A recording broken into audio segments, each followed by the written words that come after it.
Right, so picture this, right?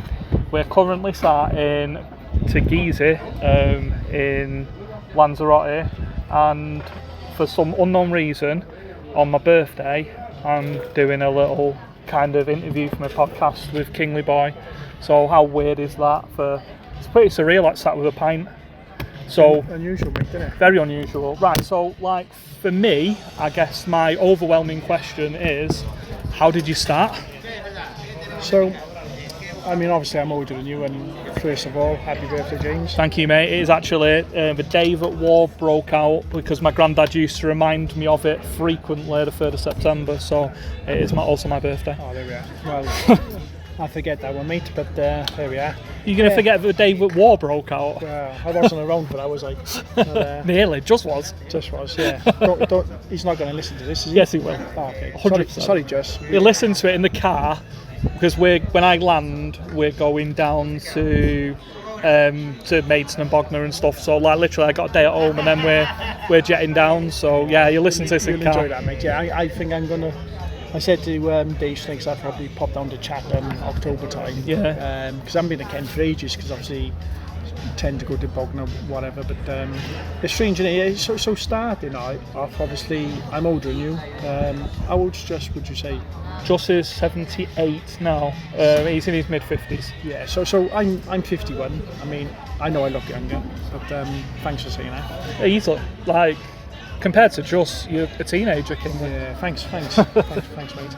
But yeah, so born in 72. Probably introduction to fruit machines wasn't until I was about 17, 19, pub age. You know, that's quite late, really.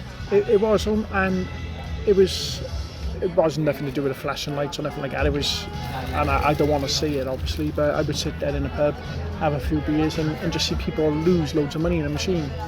And I thought, well, hang on, if somebody's losing, someone's got to win. You know, and it's the way of the road, unfortunately, mate. Yeah. And I mean, just to remember this, but it was the era of open a box. You know, where you got the nudges, you exchange on 220. Yeah, 480. 480 jackpots. Yeah, ace coin, yeah. Ace coin, yeah. And I'd sit there. I remember a pub local to me called the Nine Giants, and we would go there, a few of us, 3 or 4 of us, you know, and drinks, food was all on me. I'd empty the tokens, empty the cash, and you know, that was it. But that's the way it should be. I mean, when you think about it, I think a pint was about 160, 170. You know, so you're winning 480, so you're winning 3 pints nearly. Yeah, and in them days, right, tokens went for your beer, didn't they? You didn't have to give them cash. Oh no, the tokens were for the beer. Yeah, so you didn't even have to give them cash. The machine even used to tell you, obviously, when it was lower tokens by flashing. Yeah. So you knew then just to switch it to the cash. And first empty I ever had, I mean, should I tell them the empty, James? Yeah, go for it. Yeah. I'm curious. So, probably 92. Barcrest machine, obviously MPU4, Nickelodeon. Right, okay. So that's the one with the rainbows on it, isn't it? The clouds, yeah. Yeah. So the lowest win would start off at 60p. Yeah. Obviously the jackpot was 480. Again, tokens. I think the token tube out about 62, 64 quid, something like that. So I quickly worked out that if you use 10-pence pieces, I could make all the wins equate to £4.80. I can see how that'd be of advantage to you. It took a while, because don't forget that during that time I was winning along the way. So until I built them all up to 480, the 60p's would go up to 80p, then £1, then £1.20. So I was winning all the way along, but I always had to have 20, 30 quid of 10-pence pieces on me. Yeah. Because it only worked with a 10. You couldn't put a 20-pence in, for example. It had to be 2 10-pence pieces. And I remember I was 18 years old, and I had a Ford Capri, you know, which was, you know, for an 18-year-old person, you know, my first car was a sports car. And I was a boy, you know, I was going around earning maybe £300-400 a day. Back in 1990. And in them days, that was decent, really decent cash. The thing about it was that people might say, well, you know, how come you're not a millionaire now? I lived to what I earned, you know, so I was earning £60 a week. That was my wages, £60 a week. But I could go out in a night and earn £200. And we used to travel. So, for example, I'd have them down Barry Island, Porthcawl, it's another local, Seaside Western, all local to me, Bridgend. But what used to happen in the end then was I'd go down and they'd unplug the machine.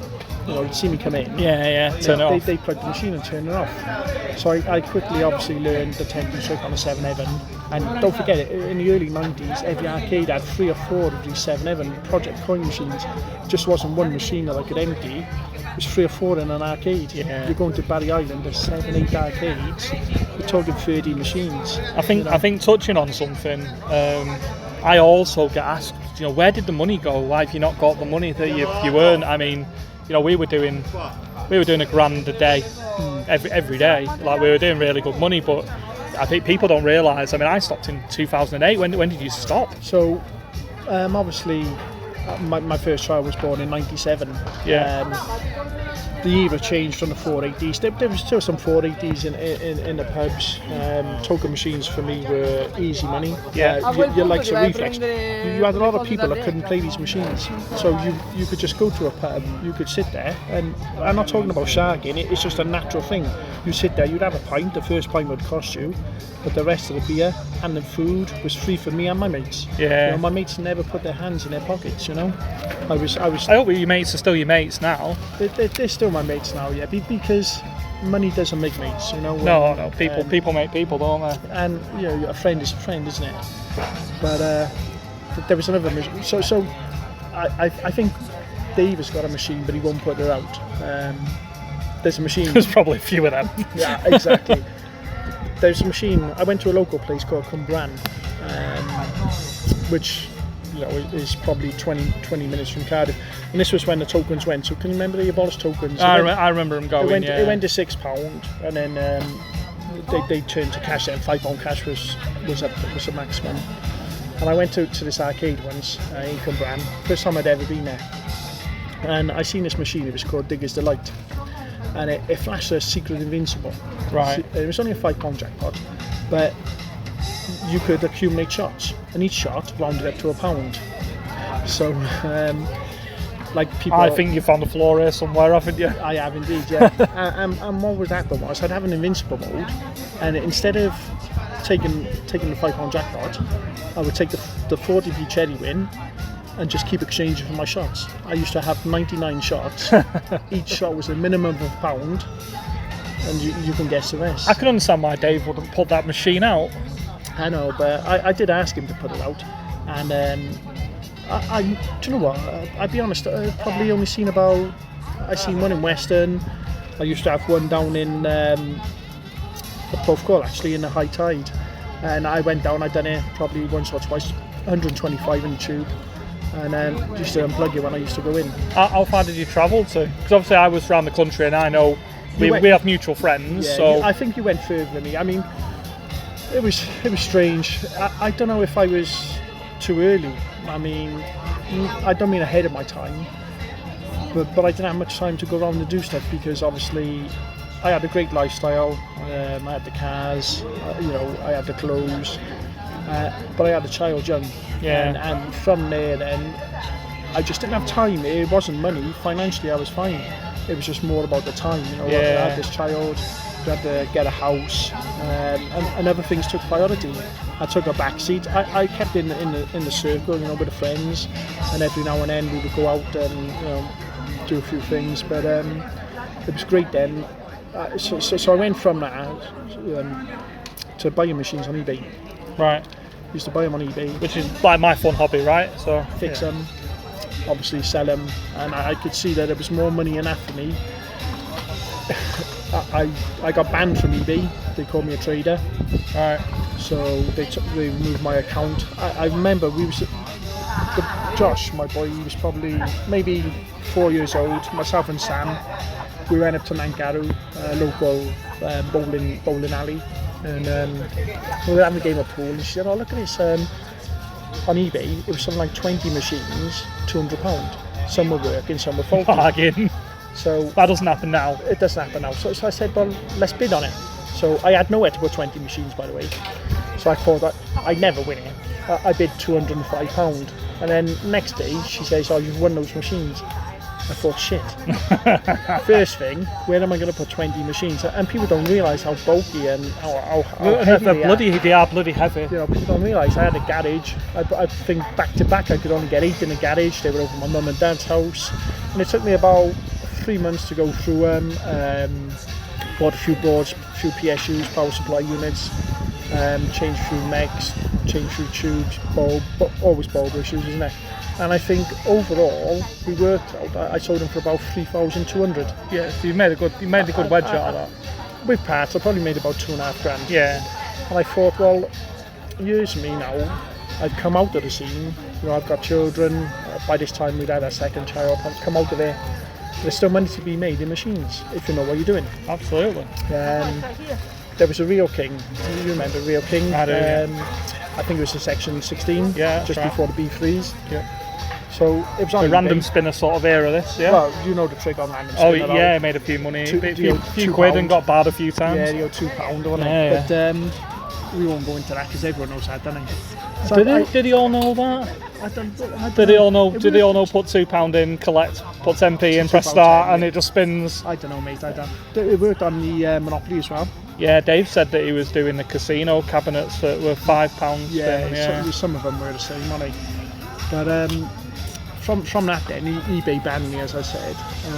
I probably had second child was born, probably had a year out, maybe a year and a half. You know, parents in duty, so we're still fathers at the end of the day. And then the local club to me, I won't name the club obviously, said, oh, you know a bit about machines, would you mind putting a couple of machines in the club? This is where you get hot water, by the way. I know. So I thought, well, I don't mind doing that. So I bought a Bully for You, 25 jackpot. To be honest, mate, I put an 88 chip in. Now, like, as a player, I was tempted to bang like a 90, 92 in there. Everyone jumps on there, queuing up the players, paying out, and then a week later, bang a 72 in. But I didn't do it because I thought overall, I've got to be fair here now, you know? Yeah. So I put a 88 in there, and I put a party animal in there. You know, party animal, obviously. It was emptying them on 15. Don't see many, it was £5, but you don't see many of them bound, how do you party animal? No, very, very few. Obviously, doesn't come up very often. You see Adams and whatever. Temple comes up a lot, doesn't it? But Yeah. party animal not so much. Yeah. And so I had 2 machines in there, and I was going over once a month, and I was emptying them, so we were on a 50-50 share. Yeah. You know, I didn't pay the licence fee, obviously, you know, and making probably 800-900 a month, but it's all in pound coins, you see. Yeah. So obviously I had to stash that under the bed. You know, I didn't let my partner know, obviously. Don't try this at home, folks. A little bit of budget for me, and that was under the bed. And then that was a good year and a half, you know. Yeah. 900, and I wasn't doing nothing for that, James. You know? Yeah, it's just coming in and just collecting the money and splitting it half. And that's what we're doing. And I put in, what's it called? Backrest. You do the numbers and keep nudging it around. We got one in Maidstone. Vamp it up, something like that? No, it's like I had it on a 35 and 70 version. All right, okay. You've gone up from a five. You've gone up from a fiver, yeah. Cash. Well, yeah. Yeah, cash stack. Remember cash stack? Mm-hmm. So I put that in, and they phoned me up the once, and they said it's empty. Well, I floated it with 125, like, you know. I mean, I think it out 2.5, you know, but I said, gone empty. Bloody hell, you know, someone's won on it. But I didn't randomly set it when it came in. So when it came in, it might have been off its tits anyway. Yeah, if it had been anyway. a home location or somebody knew the trick. Yeah. So I thought, well, like Alien wanted program one on Alien. Yeah. So I thought, well, don't worry about it. Go over, put some more money in there. You know, take this one on the chin. Went over, put another one in there. Bar manager got a bit nervous because we were halfers on it. And then I went over end of the month, and it was £1,200 in it, mate. Right. You know, just in one machine, it was £1,200. So, and don't forget, I'm 88% here. You know, I'm being fair to everybody, like, you know. And that lasted about 2 years. Club closed down, so I removed my machines. But they put a Casino Crazy in it, and a £100 version. Great game. My favourite, and there was a little show on there. I don't know, did you know the show on there? Which show was it? That's the question. Yeah. I don't know if I want to tell. Don't tell her. Just don't Only tell her. because we still got him in play Yeah, now. absolutely. But, I used to go over. I play Skittles there. I don't know. Do you play Skittles in England? Like pub Skittles? No. Not really. No. So in Wales it's quite big because it's a social gathering. There's 15 people in the team, 12 players, just an exclusive piece up really. I used to go there once a week, and at this point, obviously, my missus didn't like me gambling. And she's still against it now, even all the way down the line, isn't she? She's against it because of the bad times I went through. I went through a run of losses. Especially when the chasing the 500s. And I was evil. The premium spins. Everyone talks about them. People like them, and a lot of people on YouTube, they show like 100 in, and they just show you the spin. They don't show you that it has spins cost £300 to get. Yeah, if you ever watch anyone play them live, they can be absolutely brutal just to get a spin. I work for the spin type of thing, and people don't like it. But so she doesn't like gambling. Doesn't make good YouTube either, does it? Well, that's why people don't show it, do they? Yeah. They just show the spin and they show the win. But we lose. If we didn't lose, then we wouldn't be out here. But so that's why Sam doesn't like it. But going back to the Skittles and the casino crazy, I would go over once a week. It was £100 10 minutes play, and I go over once a week, change up 20 quid, maybe 30 at the maximum. And I would always have the 100, guaranteed every week, because it was so well played in a social club. It's a bit like me with Club Give Us a Break. It's a similar type of programme, and I remember going over and. The guy behind the bar, Anthony, his name was, Tony, and we said, I said, has anyone had the machine? He said, no, not since you had the 100 last week. And my missus is sat there, so she knows now I've had the 100, and I'm thinking, I said, what'd you say that for? Yeah, but she also knows you're going to see it out again. Yeah, and that was it. But overall, I'd just say that I put my dad on the committee of our local cons club, so we didn't get barred from the Give Us a Break. It's sad now because I go down. I go down. There's another club. So I support the local football team, and I'm season ticket holder. And I can't drink now like I used to drink. Obviously with my illness, it's only diabetes. But I still go down a club, and behind the bar they get me £20 in the sealed bags. And it's a bloke that goes down on a Saturday morning, and he's on a machine. Yeah. And you can see how much he's lost by the empty ripped bags on top of the machine. Figure it all out. So I know whether to play it or not and see it out. Cluedo, very similar again, a trail game. And no JPM, innit? The JPM, yeah. And a lot of people, they don't know how to play them. Which some machines you can force, some you take the 30 win spins, which is close as jackpot, isn't it? This is it can be. It can be. It can be miles off if it wants to be, but generally speaking, it's a good wedge, isn't it? Yeah, and I don't know. I mean, going back to modern day, I suppose we should. Local arcades, obviously, a lot of places don't like filming, James, eh? No, I've never really understood that one. No, it's promotion to the arcades. We don't show. How often do we show a losing video? We don't do it. So we promote people winning and enjoying themselves. Yet the arcades are saying you can't film, you're manipulating the machine. I've never understood that one. No. How could a mobile phone manipulate the machine? If they watch the machine being played, they would know it wasn't being manipulated. There's just a negativity around it. So I guess that brings me to my next question: is how did you get into YouTube? So obviously, a lot of people will have known me as Dan's sidekick. Sidekick, like Winter's my sidekick, right? Yeah. And it's the other way around. It's fine. Dan's still a friend of mine. Obviously, Dan got a great following, and I used to enjoy my trips with Dan. But then, just distance, time, inconvenience, different paths and whatever. And like I say, Dan's still a friend of mine. So I thought, well, I set up a YouTube channel, James. But I play a lot of stuff people don't like. You play a completely different range to Dan, though. You can see the age difference. Well, yeah, Dan is probably 20 years younger than me, and I don't mind that. I mean, I think I'm currently, I don't know, maybe 891 subs, 890. So you're nearly at monetization, right? Yeah. So this is a promise, and I've said it all the way along. If ever I was to monetize my channel, so if I got to those 1,000 subs, every penny goes to charity. Fair enough. And Mine goes to my travel, just to clarify. Yeah, no, and people don't understand how much it costs, James, do they? Yeah, of course I don't. Of course I don't. So like, I'm being very transparent. Like, I probably make 150 quid a month out of my YouTube. That's what I make. And we're not stopping steps level, do we? No, of course not. At least 90,000 subs now. And I thought it through, and I lost my dad, through illness and through cancer, and I just think that if I got to a fault, and I would be so transparent, I would show, the payment, I would show the exact amount going to charity. I mean, I know. Dan's lost it before, and he's shown what he gets, and I know what he gets. So yeah, I know. I think Dan's about 6.5. Yeah, so it's quite a lot. It's quite a lot more than I get as a YouTube channel, and a lot more than you'd get as a YouTube channel. Yeah, I enjoy putting the videos out. I enjoy the banter, and I enjoy the comments. Yeah, that's why I like the most. Although some comments can be derogatory, offensive, and they needn't be, because we're doing this out of our pocket. It's costing us money. Yeah, absolutely. And we want people to enjoy it. And then we get slated in comments, and they're the ones I guess to put into perspective, like, me and Just are going away next week, so when I get back from here, and a hotel, just a hotel for 2 nights in a Premier, nothing exciting, just twin beds in a Premier for 2 nights, 106 quid. When we've got the fuel to get down there, if you don't win, if you lose as well, that's coming out of your pocket, isn't it? But that's a minus before you start. Absolutely. So the contributions help.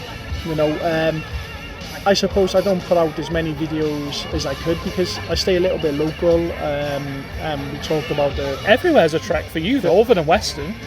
But Western's probably hour and 15. Yeah. But again, I don't mind going to make a video, and gambling should be fun, yes, but you don't want to keep going somewhere that's burned, and what I mean by burned. Yeah, absolutely. So you've got no chance. You've got no chance of even paying your petrol. So Western, I mean, they abolished the 7 bridge charge, which saved us a bit of money. By the way, you don't have to pay to go into England, just into Wales. But rightly so. God's country and all that. But I'm talking 15, 5 parking. So it cost me 20 quid to go to Western. That's all. Okay? Yeah. So if I can go to Western, and the other thing that people don't realise on YouTube, we put out the video for half hour. That's taking us 8 hours of gameplay. It can be, yeah. All the editing, people don't want to see your losses. They don't want to see spins, and that's why sometimes I try to put in 50 credit live on Justin's machine lineup. Yeah. I can't play lineup. That bit before my time. Oh, he can. He recites real bands to me and all sorts. No, he's on that, doesn't he? Fair play. He remembers it all. It's good for insomnia, though. Like, honestly, if you ever want to get to sleep in a hotel room at night, just get him to start talking about the real lineup, and you're gone by the end of the first reel. Fair play. He's a good man, but people don't understand, and for us to keep doing it, there's a clamp down on the arcades filming and stuff like. It's getting harder for us to do it. We have to travel further to do it. It's costing us money to do it, and then people are slating you in comments. What's your favourite arcade? So I tell you how I tell you a little story of how I met Dave and Amelia. Yeah. I mean, obviously everyone knows Dave and Amelia as Mr. P's. So I talked about a time I had children, and I come away from gambling slightly, and then I seen a machine I used to play, Cash Lines, MPU4. I remember it. You don't see them. You just don't see them. Don't see them. Massive long trail just to get to the win. 15 numbers. And then it goes woohoo every time you go for a win. Yeah. Yeah. Or it gives the little special sign. Yeah. But whatever it does. Yeah. So I seen one on eBay. I didn't know the seller at this point. He was called 1010 Do It Again, which again is another Barclays machine. Correct. So I thought I bid on that, and I won it. I think nominal £80, £50 delivery. So anyway, the machine came. I plugged it in, and Reel 1 was sort of slow, so I didn't know if it was the motor gone. MPU4's for you, this? Yeah, so I phoned the seller at the guy, and his guy answered Dave. I didn't know Dave at the time, did I? So I said, Reel 1's going a bit slow. I don't know if it's a motor. He said, do me a favour, check the lamp mask. And lo and behold, the lamp mask had come away from the glue. So I restuck that, and it was fine. And he said, we got talking. He was a lovely guy on the phone, great after sales. And I'm talking 10, 12 years ago, great after sales. And we were talking. He said, I got an arcade full of these machines. It's Gravesend, right? Yeah, Gravesend. And I said, what do you mean an arcade full of, 2000 odd now, like, it might have been 2014, something like that, James, 2013, Yeah, so we're well past their era. Yeah, and I thought, how can you have an arcade full of these machines? They don't exist no more. So anyway, Gravesend for me was a trek and a half, 4.5 hours. So the one day, I thought I'm going to go down. I'm invited down. At the time, then it was an FEC family. Yeah, so it was basically what became Maidstone originally, right? Yeah, of course, yeah. So I went down and couldn't find like Gravesend. I knew where Gravesend was, and I'm driving around, and so I ended up phoning this bloke, Dave, and I said, "Can't find this arcade." Yeah. He says, "Oh, hang on, I come outside." So he waved me in, and there was a parking space for me. And I walked in, and I seen these machines, like real crazy. And I thought, how can a place like this exist? Twilight Zone, remember Twilight Zone? I remember Twilight Zone, so it's in Maidstone now, isn't it? In Maidstone now, £6. I mean, I preferred them on 480. I don't remember them, so I didn't play them. But I mean, the only place I remember them was a cinema in a little town not far from me, and they used to turn the machines on when you walked into the arcade. Like, it obviously didn't take any money, and it was full of stuff like Twilight Zone, Grand National, Open a Box, all that sort of stuff. But they literally turned it on when you walked through. But so going back to that, and Dave was there, and I walked around, and I couldn't believe it. And they made me feel so welcome, and I was there all day. I probably spent 20 quid, but I was there all day. Drove home, and I just had a smile on my face driving home that a place like this still existed. Yeah. And I think he was probably one of the first sort of retro, and he was. He coined it, really, didn't he? To be fair. And going from there, my dad. So my dad had a brother. I mean, he's still got a brother, but my dad's passed, obviously. And he lived in a place called Sheerness, which is on the Isle of Sheppey, which is in Kent. So we were throwing a surprise 50th birthday. So my uncle Steve, he'd gone out go-karting for the day, and me and my dad decided to drive down, so we were about 4 hours early. Yeah. So I said to my dad, can we call him Gravesend? So he wasn't into the machines, but anyway, that day in particular, I never forget it. Amelia was working. First time I met Amelia, Dave must have been off doing one of his adventures or whatever. And she made my dad feel so well, and my dad was ill at the time, and she made my dad feel so welcome. She gave him a Mr. P's glass, a pint glass, and he thought it was great. Then I even had my dad playing Twilight Zone and these machines, and we travelled on then to Sheerness at the party, and my dad talked about saying if you ever want to go back there. I mean, my dad couldn't drive at that point, he'd become ill, but it was amazing that this place could still enlighten people to it, make people happy and forge memories. And anyway, that's how Mr. P's happened. I think Dave and Amelia's USP, if you like, isn't the machines, because anybody can buy the machines to a point. It's their hospitality. It's you are always made to feel it's welcome. Unbelievable. And obviously, I've become friendly with Dave and Amelia. They're good friends of mine now. And on a recent the Bognor party day, for example, so Sam wasn't happy because obviously I'm in Bognor Friday, Saturday. I'm home Sunday morning on a plane to Lanzarote meeting you. But that's the only reason he's come out to Lanzarote, by the way, for this little chat. He hasn't come out to Lanzarote to enjoy the sun. No, it's raining here, guys. He says sweat dripping off him drinking his pint. So we had to. So Dave done on a Saturday, the party day. Dave done the pig racing. He had a Maidstone once. Dave does all his promotions, doesn't he? Yeah. And he says to me, Jack, who works for Dave, he used to have a YouTube channel, Jack the Arcade Master. Yeah, I remember his name. I don't. No, I didn't watch it. He was Isle of Wight, yeah. Isle of Wight, yeah. Right, yeah. So Portsmouth. How good is my memory? Isle of Wight. It takes Dave to. He says, on the way to the arcade, he says, we need to go to the unit. Now, for anyone, and Dave won't mind me saying this, for anyone who doesn't know Dave or know Dave well, the amount of machines he has in storage is unbelievable. Yeah, insane. Honestly, I would say 10,000 machines. And we talked earlier about me buying 20 machines on eBay, and I had nowhere to put them. You imagine 10,000 machines. And he opened up this unit.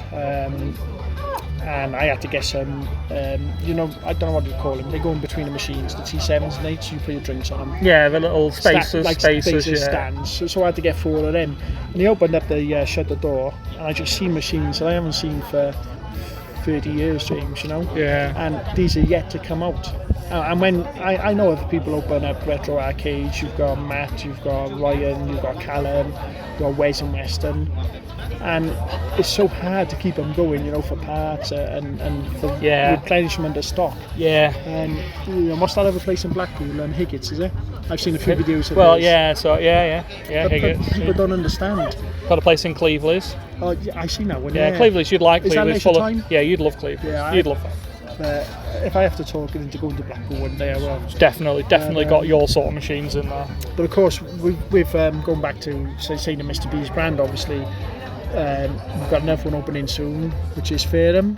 Fareham was due to be open more than 12 months ago, just to clarify. But yes, it is due to be open, so that's going to be opening. Terrible staff issues. Yes, and also a leak as well, a really bad leak for putting back a long time as well. But I don't think I'd be going there much because one of our fellow YouTubers lives quite close to there, don't he?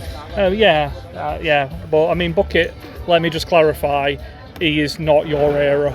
He will not play anything your era. I mean, even my era, to be fair. A lot of the stuff, if we're together, he'll let me play my era and he'll play the later stuff. So I genuinely feel you and Mr. W won't suffer too much at the hands of him living quite close to Fareham. But it's hard. You know, like say, me and Just, we're very similar. I know, incredibly, yeah. Just is a good friend of yours, I know. And some of the stuff Just knows, you know, his knowledge, especially MPU3 early stuff, is amazing. I mean, there's a guy on YouTube, what's he called, from Liverpool? Oh, Chris 217. Chris 217. Yeah, we went to his house. Did you go to his house? Yeah, it was a couple of videos of me and Just going there, yeah. So Chris, a couple of years ago. Actually, Chris's parents live in Cardiff, right? Not far from me. Well, in the same. We both live. I live in Cairo. His parents live in Ely, probably about 3 miles away. It's near where my sister lives. And his mum and dad still go to the local arcade casino in Camden, right? Babs, and Colin is Chris's dad, and he's always invited me up to Liverpool, you know, because he used to have a Nickelodeon, obviously, and he didn't know the 10p trick, so he was going to let me show him how to do it, whatever. I always promised to go up there. We didn't even get through all of the rooms, by the way, at Chris's. No, like we genuinely didn't get through it all in a day. By the time they were, oh god, yeah. By the time they were like, right, you're done, you need to go. You've been here that long. There was a full room we never even got to see. When we will go back at some point. And Chris, obviously, he used to DJ. Did you know I used to DJ at the Maidstone party day as well, Chris did? I didn't know he DJ'd at the party days, but I know he used to go down an awful lot. So he has done videos on location there, hasn't he? I don't think he's been down for a while, to be honest. I think he plays a lot at home now. But yeah, he hasn't been to Cardiff for a while either, because whenever he comes down to Cardiff, we used to go to a place in Newport. There was Nudge Up Deluxe, you know, the early one. Double Up, yeah. Where you could gamble for the 10 nudges. Yeah. And it was a pound jackpot. The melons. We used to have a competition. We'd get like £10 of 10s each. Yeah. And see who could win and gamble up to 80p and stuff like that. But that was those type of machines were slightly before my time. I was more the 480. You 480 was your era. 480 was the start.